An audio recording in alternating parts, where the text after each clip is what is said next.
¿Qué tal? Muy buenas noches.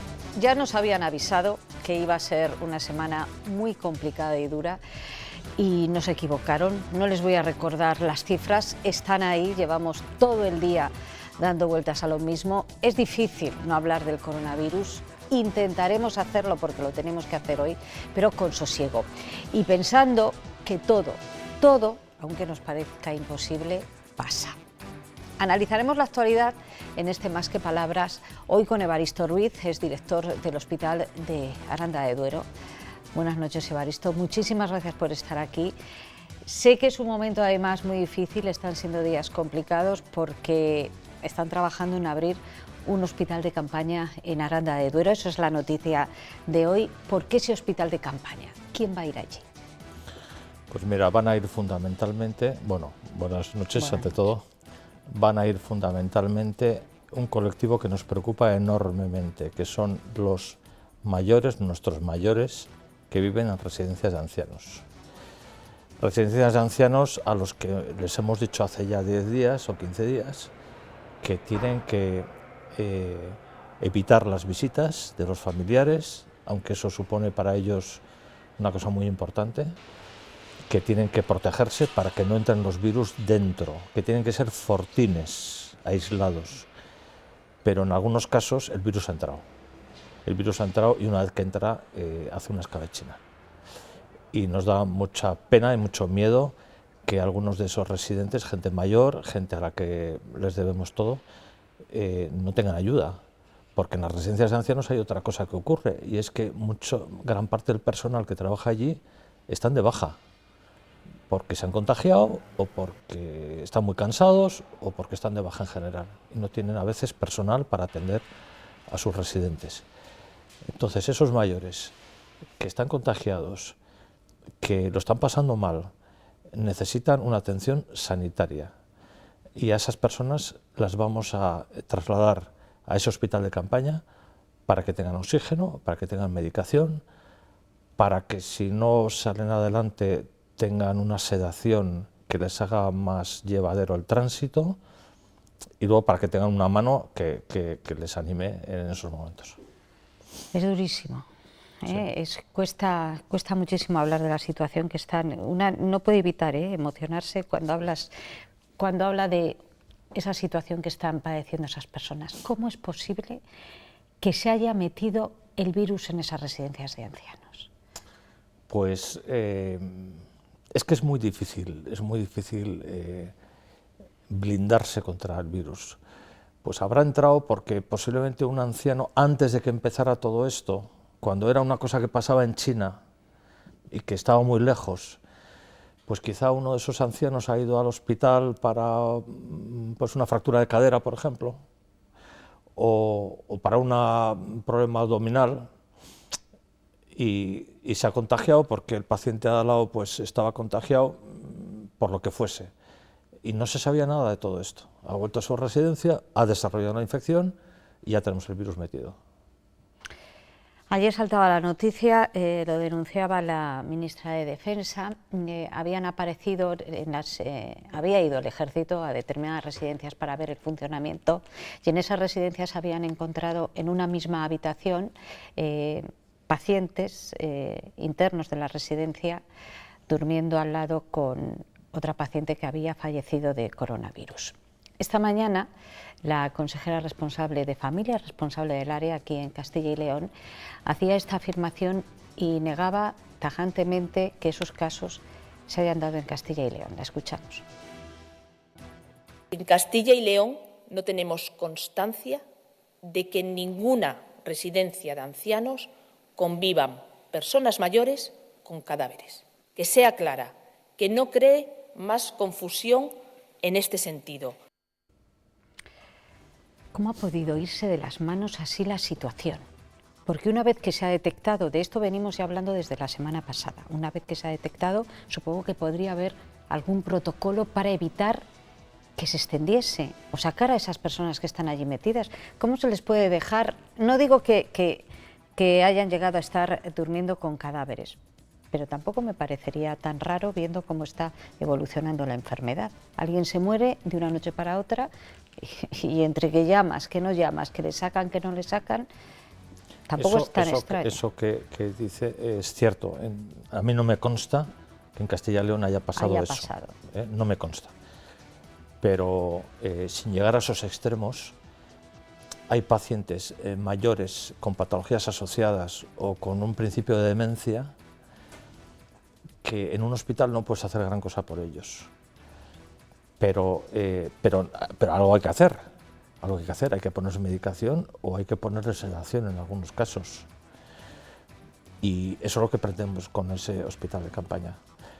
No solamente con estos ancianos, que es a mí personalmente lo que más me preocupa, sino también con pacientes que están viviendo aislamientos domiciliarios, que son positivos, todo el que entra en ese hospital está confirmado positivo, pacientes que están en aislamiento y a los que hay que ayudar a cumplir ese aislamiento, porque hay que completar el periodo de cuarentena hasta que den negativo.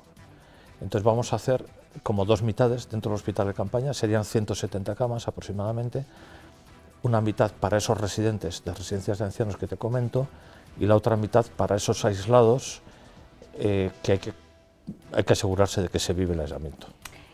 Se habla, está prácticamente confirmado que también aquí en Valladolid se va a poner en la ciudad otro hospital de campaña en el recinto ferial, también en el recinto ferial. La situación ahora es complicada, usted está ahí a pie de obra con los enfermos, llevando el hospital. ¿Se puede complicar todavía mucho más? Yo soy optimista. Creo que esta semana nos va a marcar un poco cuál va a ser la tendencia. En mi hospital ahora mismo tenemos prácticamente la mitad del hospital con coronavirus positivo y la otra mitad con no coronavirus. Ojo, una matización, no me gusta hablar de contaminados, hay que tener un respeto a la gente que está infectada, un respeto, no es su culpa. Infectados, no contaminados. Tenemos una mitad con coronavirus positivo y la otra mitad no. Poco a poco la mitad que no se va reduciendo, tenemos lo estrictamente necesario, pues partos, fracturas, cirugías urgentes, oncológicas, lo menos posible. Y cada vez más los coronavirus positivos van ampliando el lugar. Exactamente, y ocupando más. Empezamos con una ala, después 2 alas y ahora ya 3 alas, ya no damos más de sí. Todavía tenemos un pequeño margen, pero muy pequeño. En horas puede cambiar, de repente hay 15 ingresos una noche y has colapsado. Entonces tienes que tener una solución. Que luego no la utilizas, mejor, pero tienes que tener una solución. Que la utilizas al 5%, estupendo, pero tienes que prever lo que pueda ocurrir. ¿Personal sanitario tienen suficiente? Personal sanitario, mira, voy a aprovechar, vale, ya que me das la opción. Creo que contamos con médicos, porque los médicos quirúrgicos ahora mismo no tienen mucho trabajo porque se ha suspendido toda la cirugía programada y se han presentado voluntarios a echar una mano, aunque no son internistas, pues son médicos también. Y entonces con un pequeño recicle, unos protocolos que les van a explicar los internistas, pues van a atender a esta gente, ¿no? Pero necesito enfermeras. En un hospital, y más en un hospital de estas características, lo esencial son las enfermeras. ¿Por qué? Porque son las que ponen el tratamiento, las que cogen una vía, las que ponen el gotero, las que ponen una palomilla para la morfina, las que están al lado del paciente, las que están ahí las 24 horas del día. El médico pasa visita, el médico pauta, sube una medicación, quita otra, pero la que está al pie del cañón es la enfermería. Y la que más mérito tiene y la que más se está exponiendo es la enfermería y las auxiliares. Se habla mucho de los médicos y nos alaban mucho y tal. No, hay que alabar a las enfermeras. El 13% de los infectados por coronavirus en España es personal sanitario. Eso es un escándalo. Es un escándalo. En Corea es el 0%. Y todo porque no hay material. Pues yo no lo acabo de entender. Los EPIs que se llaman, ¿no? Los equipos... EPIs, equipos de protección individual. A ver, nosotros gracias a Dios los tenemos, porque los hemos racionado. Desde el primer momento Se custodiaron, se recogió todo lo que había por ahí disperso y se fue racionando y nos hemos protegido bien. Pero eso tiene un límite. Anteayer nos llegó el primer envío procedente del Gobierno central, el primero. Pero yo no acabo de entender cómo el Gobierno central, que tiene todas las competencias, porque se ha arrogado todas las competencias, y me parece bien que lo haga, tiene todo el poder, tiene todos los instrumentos. ¿Por qué no tenemos test todavía? ¿Por qué no tenemos más EPIs, equipos de protección individual? No lo acabo de entender. Hoy ha llegado creo que tenemos imágenes del avión que ha llegado a Zaragoza, sí, procedente de Shanghái, con material de protección, mascarillas fundamentalmente, en concreto son 749.720 mascarillas las que han llegado en ese avión que estamos viendo en pantalla, procedente de China. Las mascarillas están bien, pero ¿cuántas mascarillas pueden gastar? Pues mira, si haces las cosas bien, sí, y tienes muchos pacientes ingresados positivos, cada vez que entra en la habitación el médico, la enfermera, el auxiliar y el celador, gasta un EPI. Porque el EPI no lo puedes reutilizar. No lo debes reutilizar. Por tanto, si tú entras en una habitación para cogerle las constantes, la auxiliar para llevarle la comida, el celador para movilizarle, el médico para pasar visita, la enfermera por la tarde otra vez para llevar la medicación, la auxiliar para movilizarle. O sea, si estás entrando, ¿qué te voy a decir?, 8 o 10 veces en el día, son 8 o 10 EPIs que gastas y que a la salida tiras en un cubo. Tiras, eso no se recicla, eso nada, eso se tira y hay que cogerlo, eso está infectado, presuntamente. Claro. Bueno, acabamos de conocerlo, lo hemos conocido esta tarde, que ha fallecido una médico en Salamanca, una mujer que se infectó en el hospital, ella misma se puso en cuarentena, estaba en contacto con sus vecinos, bueno, no tenían señales de ella en los últimos días, en el último día, porque era cuestión de horas, y ha fallecido. Las bajas entre el personal sanitario no se pueden permitir. A mí me parece sí, que hay que proteger mucho al personal sanitario porque, es prioridad. Porque luego si no, si empiezan a caer o empezamos a caer, pues ¿quién atiende a la gente, no? Nosotros tenemos un auxiliar que está en la UCI, tenemos un celador que también esta mañana pues ha empezado a presentar síntomas de ahogo, y tenemos algún otro médico, alguna otra enfermera pues que está en cuarentena en su casa confinados, ¿no? Eso no puede ser. Este no puede ser que decimos, es un llamamiento, no es que estemos queriendo sembrar el pánico ni muchísimo menos, sino simplemente mire de lo que estamos hablando. Estamos hablando de mascarillas y de EPIs, que son unos trajes que uno se pone, son como de una tela especial, uno se pone, se los quita y los deja, ya ni tan siquiera de respiradores, sino EPIs, una cosa sencillísima, que no cuesta tanto conseguir. Ante la incertidumbre que nos genera el futuro, vamos a hablar ahora de la certidumbre que nos regala el pasado. Este año se cumple además 100 años desde que se acabó una de las pandemias, quizás la más tremenda que ha asolado la historia. Hablamos de la gripe española, se llamó así no porque surgiera aquí, sino porque España fue el único país que hablaba de ella porque coincidió con la Primera Guerra Mundial. Los datos hablan de 40 millones de muertos, pero hay incluso otros datos más pesimistas que sitúan esa cifra en los 100 millones de fallecidos en todo el mundo por culpa de esta epidemia tremenda. Hasta el año 1943 no se supo realmente qué es lo que la había causado y finalmente se concretó y se llegó a identificarlo. Es un virus A, subtipo H1N1, seguro que les suena porque efectivamente es el virus de la gripe aviar transmitido por las heces de determinadas aves. Y se fue como apareció, de repente, en el verano de 1920, desapareció.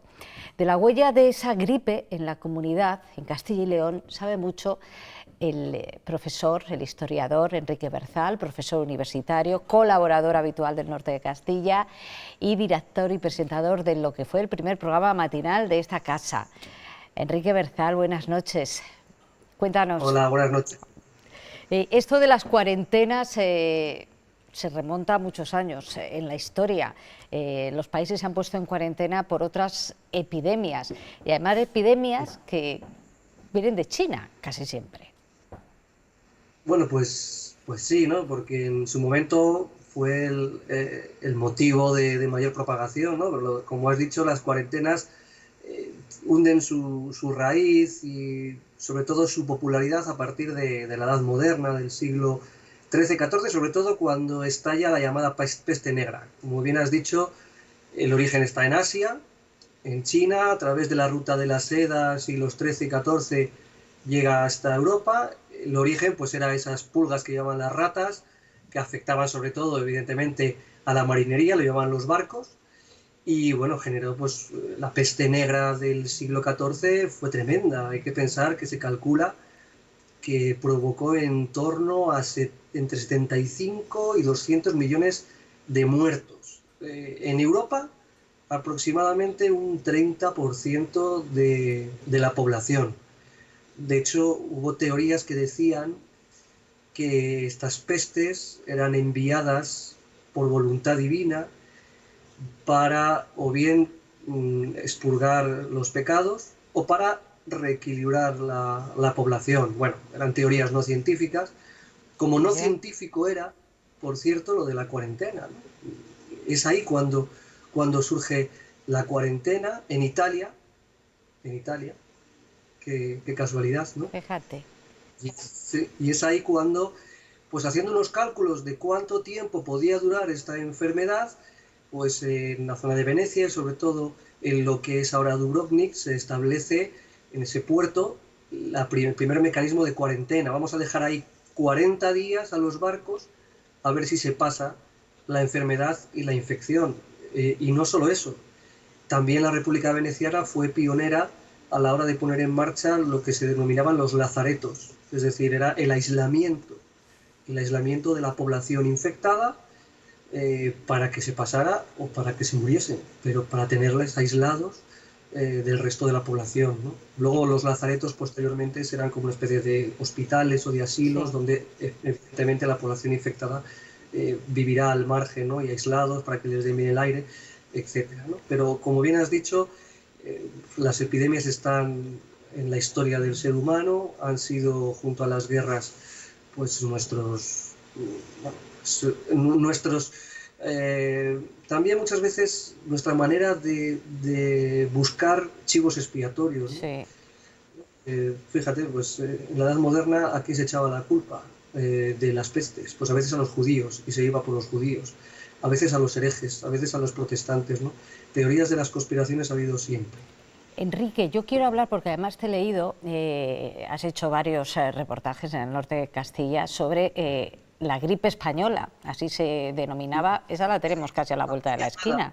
Fue en el siglo pasado, en el siglo XX, en el año 1920 acabó, y fue demoledora. ¿Cómo afectó a Castilla y León?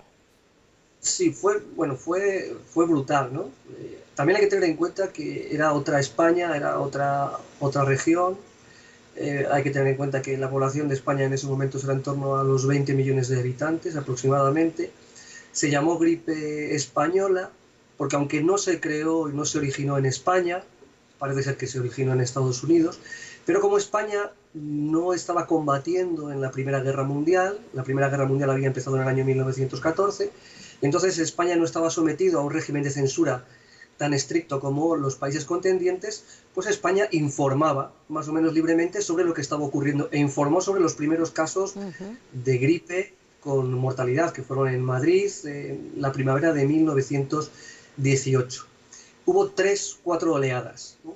Pero para que se haga la gente pues una imagen de lo que ocurrió, en esas 3 oleadas de ferocidad, pues llegaron a morir en torno a 250.000 españoles. Llegaron a morir, como bien has dicho tú anteriormente, pues aproximadamente 50 millones de personas en todo el mundo. Fue una gripe terrible. Fue una gripe que además también hemos visto imágenes, una gripe en la que la gente empezó a hacerse mascarillas, aunque luego sabían que no servía de nada. Incluso pensaban, ellos no sabían que era un virus, se pensaba que era una bacteria. Y además, lo peor de todo por lo peor de todo, por decir a la población a la que afectaba, es que se cebó especialmente con la gente joven. Sí, mira, no se puede hacer ningún paralelismo entre esa época y la actual, ¿no? Desde el punto de vista del estado de la sanidad, del estado de la alfabetización, desde el punto de vista de la higiene, no se puede hacer, pero hay algunos paralelismos, ¿no? Sí. No vamos a caer en unas comparaciones odiosas, ¿no? Pero fíjate, los que nos están viendo, escuchando, pues pueden ver algunos paralelismos. Al principio, en la primavera de 1918, se informó de que venía como una nueva ráfaga de gripe, y médicos pues tan importantes como Gregorio Marañón dijeron que no tenía ninguna importancia, que iba a ser pues como una de tantas gripes, de tantos constipados o resfriados que estaba sufriendo la población española de una manera cíclica, pero que no iba a tener una especial mortalidad. Eso en mayo. En septiembre, octubre, noviembre la mortalidad fue brutal.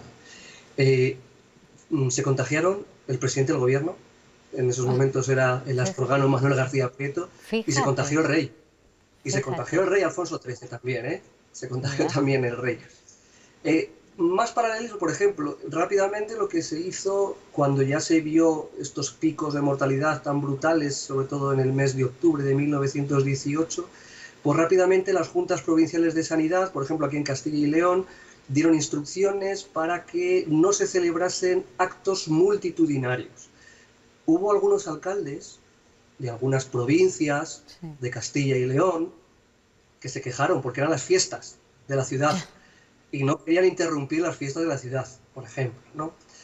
Hubo algunos obispos de Castilla y León que, creyendo que era un mal divino, no se les ocurrió otra cosa que reunir a todos los fieles en la catedral para pedir que se marchase, con lo cual se infectó pues una gran cantidad de población.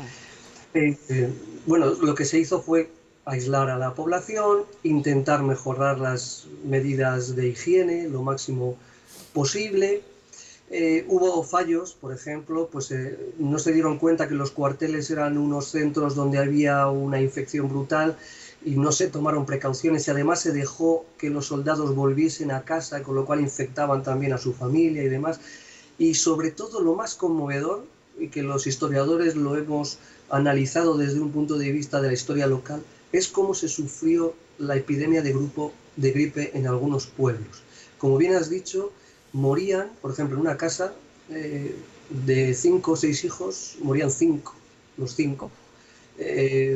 Porque, como bien has dicho, afectaba sobre todo a los jóvenes de entre 20 y 40 años, de tal manera que hay testimonios en libros parroquiales que dicen que después de la epidemia de gripe quedaron pues los más viejos y endémicos, y que los más robustos habían caído, ¿no? Fue una epidemia bastante terrible. Y como vino se fue, en el verano del año 2020 desapareció. 1920 desapareció, no se sabe, bueno, se dice que o bien porque los cuidados paliativos fueron avanzando, las medidas higiénicas mejoraron, o porque mutó el virus, y bueno. Pero fíjate, yo hace poco leía un estudio científico de 2 médicos que analizaron la epidemia de gripe, y hace un año le preguntaban, ¿y esta gripe de 1918 tan fuerte podría volver? Y ellos decían, hombre, está claro, nosotros sabemos que de 15 a 20 años suelen venir las epidemias de manera más o menos cíclica, hay que estar prevenidos, ¿no? Bueno, pues los historiadores a veces pues podemos dar pistas, aunque evidentemente no somos los responsables ni los adivinos a la hora de decir, cuidado que viene ya, ¿no? Pero la historia sí que enseña, al menos a plantearnos el pasado. Lo malo es que no aprendamos las lecciones, y eso que os empeñéis los profesores en que nos las aprendamos. Nada, no hay forma. Enrique, muchísimas gracias, me parece interesantísimo este tema, y seguro que a muchas personas, yo estoy segura, les ha tranquilizado. Pensar que ya ha pasado y que se ha superado, eso siempre es positivo. Gracias, Enrique. Muy bien, muchas gracias. Gracias. Como vino se fue porque realmente la propia población se hizo inmune. Exacto. Esa es la explicación, ¿no? Exacto. Científica. desarrollas anticuerpos, hay una inmunidad de rebaño, que nos protegemos los unos a los otros. Por ejemplo, el tema de las vacunaciones. Sí. ¿Te acuerdas que se habló del movimiento antivacunas y todo eso? No. Eso es un ejemplo clarísimo de solidaridad. O sea, si nos vacunamos el suficiente número de gente, conseguimos que todos los demás estén protegidos. Si no se vacuna el suficiente número de gente, no hay inmunidad de rebaño. Tenemos una llamada. No vamos a que tampoco entren muchas porque tampoco está aquí para eso, pero Isabel de Burgos, y además, como es de Burgos, pues con mayor interés para que entre. Buenas noches, Isabel. Hola, buenas noches. ¿Qué deseas saber? Pues mira, yo quería saber, trabajamos en ayuda a domicilio y la verdad que no disponemos de mascarillas para atender a nuestros usuarios. Mi problema es que yo, por ejemplo, trabajo en pueblos, ¿no?, de aquí de los alrededores.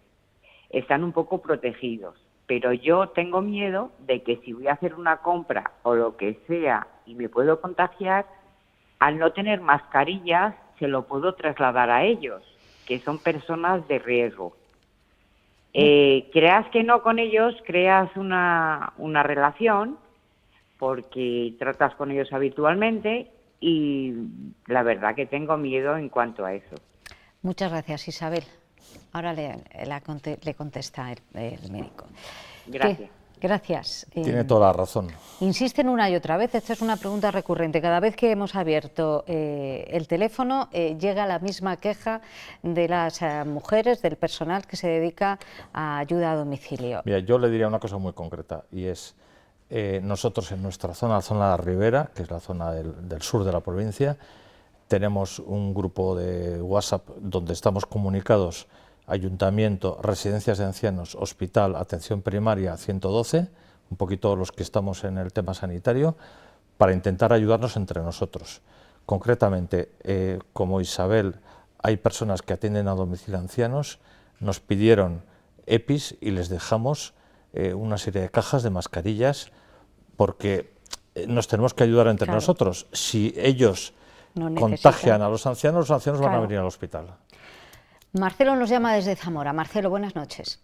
Hola, buenas noches. Buenas. ¿Qué deseas saber? Pues yo quisiera saber si ayudaba el que llueva o nieve, si ayudaba al virus, si era mejor o era peor, que llueva o nieve. Gracias. No conocemos bien el virus porque es nuevo, pero parece ser que lo que no resiste el virus es el calor. Y la esperanza es que mejore el tiempo, sea más seco y el sol acabe con el virus. Esa es la esperanza. Esa es la esperanza y parece ser que la cosa va por ahí. Sí. Sí. Bueno, ¿cómo se está comportando en países con temperaturas más elevadas? Pues, por ejemplo, en África hay mucho menos, en Sudamérica hay mucho menos, está castigando a los países del norte, está castigando el norte de Italia, está castigando en España, sobre todo Madrid, País Vasco, Cataluña, en Andalucía menos, en Murcia menos, en Canarias menos. Parece ser que aguanta peor el calor y mejor la humedad. Según sus perspectivas y viendo cómo evoluciona la enfermedad, sé que esta pregunta que le voy a formular, alguno puede pensar que es una solemne estupidez, pero ¿cuánto tiempo podremos estar en cuarentena? Pues los expertos dicen que hasta el verano. Hasta el verano, ¿no? Que el pico no ha llegado. La cuestión es ver la progresión de la curva. Hasta que la curva no se aplane, no puedes hacer predicciones. Y no se ha aplanado todavía. O sea, está muriendo cada vez más gente. Italia, que parece que se recupera un poco, hoy ha muerto 700 personas. ¿Qué se mide, la mortalidad o los infectados? Hay dos valores que hay que tener en cuenta: número de infectados y muertes sobre el total de infectados. Sí. Este virus no es muy letal, pero es muy infeccioso, muy contagioso. Entonces, el número de contagiados aumenta muy deprisa, el número de muertos sobre el de infectados no es muy grande, pero también está aumentando. Entonces, hasta que eso no baje, no puedes hacer predicciones. Tenemos una última llamada. Cándido, Zamora, buenas noches. Hola, buenas noches. Mira, soy cuidador y estoy atendiendo a un matrimonio mayor, que es la situación que estamos teniendo todos ahora mismo, que la situación por el miedo de cuando salimos a hacer las compras y el miedo de que podamos trasladar el virus a domicilio. y estamos sin mascarillas y sin guantes y sin nada, indefensos. Y es que, la verdad, con mucho miedo. Pues yo le diría a este televidente que, uno, que vaya al hospital a pedir mascarillas, porque están empezando a llegar, y si no, a la delegación del gobierno. Y dos, mientras no tenga mascarillas, lo que tiene que hacer es dejar la compra en la puerta del domicilio, sin entrar. Es que la situación que es que yo, la persona que estoy tratando, tiene una lesión medular y es que tengo que atenderlo sí o sí. Llevo mucho tiempo con él y es el miedo que las pocas mascarillas que tengo ya se me están agotando, estoy pidiendo ayudas pero no llegan. Entonces muchas veces nos vemos agobiados, saturados y con muchísimo miedo, la verdad. Es verdad. Es verdad, es así. Es realmente heroica la función Sí. de este tipo de gente. Sí. Están llegando ya el material, tiene que ir al hospital o a la delegación del gobierno a por mascarillas. Ya están llegando, hay, por lo menos, aunque sean las quirúrgicas, que algo hacen. Si no, a ver, hay mascarillas quirúrgicas que protegen relativamente, luego están las FFP2, que esas sí protegen de verdad, y están empezando a llegar ahora. Este tipo de gente necesita una mascarilla y hay que proporcionársela, porque está atendiendo a gente con movilidad reducida, a mí me ha pasado la semana pasada, y ese tipo de gente es mucho más vulnerable que el resto de la población. Evaristo, muchísimas gracias. Faltaba más, un Que placer. vaya todo bien con ese hospital, quiero decir, todo bien, que tengan el personal y todos los equipos técnicos necesarios para que cumpla su función. Toda aquella enfermera que quiera trabajar, por favor, Eso, que llame al por hospital, favor. porque tendrá un hueco allí. Gracias. Muchas gracias. Nos vamos a ir al descanso. Antes les dejamos con el guiño de humor de nuestro compañero Nieto, hoy con la particular guerra que se han montado entre virus. Es verdad, Natividad, iba a cenar, pero es que me quita el apetito pensar en los ribosomas. El virus por sí mismo no puede hacer nada. Son los ribosomas de tus células los que se ponen a sintetizar proteínas como locos y se dejan engañar y replican el genoma del virus y hasta la cápsula del propio virus. Así que hacedme un favor, lavaos bien las manos e informad a vuestros ribosomas de quién es el enemigo. Dan ganas de, en cuanto acabe todo esto, cambiar de ribosomas. Y esta alita puede aguantar un día más en el frigorífico perfectamente. Cambiar de ribosomas, es que es para reírse. Nos vamos, volvemos en unos minutos y además para conocer cómo se está viviendo la evolución de este virus en nuestros pueblos.